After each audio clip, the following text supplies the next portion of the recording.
বর্তমানে মাছের সিজন দেখেন, শোল মাছ গজার মাছ কীভাবে রান্না করে খাবেন। এই মাছের সিজনে যদি এরকমের গজার মাছ রান্না করে না খাইতে পারেন তাহলে আর কখন খাবেন।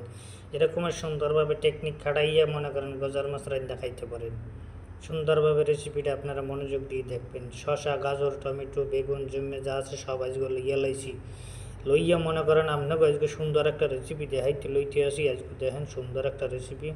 এরকমের রেসিপি আমরা জন্মেও দেখেন না। দেখেন আগে এরমের মাছটারে সুন্দরভাবে ফ্রাই করে নিতে হইবে। এর পর মাছের খোসাগুলো সারাই নিতে হইবে। সারাই নেওয়ার পর মাছের ভিতরের যে মাল মশলা সেগুলো বাইর করে নিতে হইবে।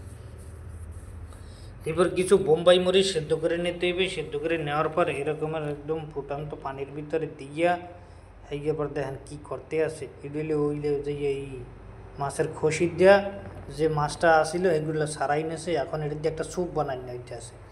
দেখেন কি সুন্দর একটা স্যুপ হয়েছে। এরকমের স্যুপ আপনারা বাড়ি বইয়ে বানাইয়ে খাইয়ে দেখতে পারেন। এইটা হয়েছে যাইয়া গজার মাছের স্যুপ। আপনারা যারা জীবনে না খাইছেন হারা এই স্যুপটা খাইয়ে দেখবেন, একবার হইলেও খাইবেন। অনেক স্বাদের একটা জিনিস।